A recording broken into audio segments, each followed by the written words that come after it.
আজকের গল্প কাল রাত এক্সপ্রেস। রাত প্রায় 12টা। গভীর অরণ্যের মধ্য দিয়ে এগিয়ে চলেছে পুরনো এক ট্রেন, কাল রাত এক্সপ্রেস। লোকমুখে প্রচলিত এই ট্রেনে একবার যে ওঠে সে আর ফিরে আসে না।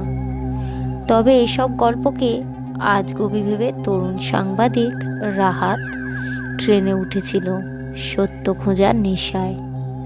রাহাত জানত বহু বছর আগে এক ভয়াবহ দুর্ঘটনায় এই ট্রেনের শতাধিক যাত্রী মারা যায়, কিন্তু ট্রেনটি আবার চালু করা হয়। লোকজন বলে মাঝরাতে ট্রেনের কামরাগুলোতে মৃত যাত্রীরা ফিরে আসে। ট্রেনের মধ্যে আশ্চর্য নীরবতা। কয়েকজন যাত্রী মুখ নিচু করে বসে আছে, কেউ কারোর সাথে কথা বলছে না। রাহাত সামনের সিটে বসে চারপাশ তাকিয়ে দেখল। হঠাৎ ট্রেনের বাতিগুলো কয়েক সেকেন্ডের জন্য বন্ধ হয়ে গেল।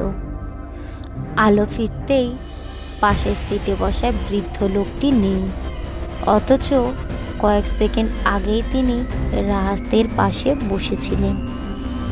রাহাতের শরীর শিউরে উঠল। একটু পরই শুনতে পেল ট্রেনের কামরায় কার যেন নিঃশ্বাসের শব্দ, কিন্তু চারপাশে তাকিয়ে কাউকে দেখতে পেল না। আচমকা জানলার কাছে এক নারীর প্রতিচ্ছবি ভেসে উঠল। এক বিধ্বস্ত পোড়া মুখ, ফাঁকা দৃষ্টি। রাহাত আতঙ্কে চিৎকার করে উঠল, কিন্তু আশেপাশের কেউ যেন শুনতেই পাচ্ছে না। চলন্ত ট্রেন থেকে ধোঁয়ার মতো এক কুয়াশা ঘিরে ধরল পুরো কামরাটি। কুয়াশার ভেতর থেকে অস্পষ্ট গলায় কেউ বলল, তুমি এখানে কেন? রাহাত আতঙ্কে উঠে দাঁড়ালো। হঠাৎ তার সামনে ভেসে উঠল সেই বৃদ্ধ যাত্রীর ভয়ঙ্কর বিকৃত মুখ। চোখ দুটি কালো, ঠোঁটের কোণায় এক অদ্ভুত হাসি। বৃদ্ধ ধীরে ধীরে বলল, তুমি আর ফিরতে পারবে না।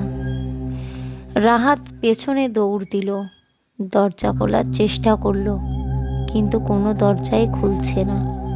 ট্রেনের ভেতরে মৃত যাত্রীরা একে একে দেখা দিতে লাগলো। কেউ অর্ধগলিত, কেউ পোড়া দেহ নিয়ে। রাহাত বুঝতে পারল সে একটা ফাঁদে পড়েছে। হঠাৎই ট্রেনের ঘোষণা শোনা গেল, স্টেশন আসছে না, আর কখনো আসবেও না। রাহাতের চারপাশ অন্ধকারে ঢেকে গেল।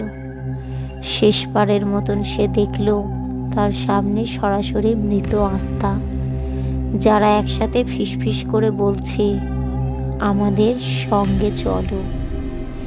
রাহাত মরিয়া হয়ে জানলার কাঁচ ভেঙে বাইরে ঝাঁপ দেওয়ার চেষ্টা করল, কিন্তু জানলা যেন শক্ত কোনো অদৃশ্য দেওয়ালে পরিণত হয়েছে। হঠাৎই ট্রেনটি প্রচণ্ড ঝাঁকুনি খেল, সমস্ত বাতি নিভে গেল, আর রাহাত অনুভব করল কেউ যেন তাকে পেছন থেকে টেনে ধরে নিচ্ছে। পরদিন সকালে রেল কর্তৃপক্ষ জানালো, কাল রাত এক্সপ্রেস ট্রেনটি গত রাতেই কোনো রুটেই চলেনি, কিন্তু ট্রেনের শেষ কামরার জানলায় কুয়াশার ফাঁকে দেখা গেল একটি মুখ, রাহাতের। সে যেন বন্দী হয়ে গেছে এক শূন্যতার রাজ্যে, যেখানে রাত কখনো শেষ হয় না।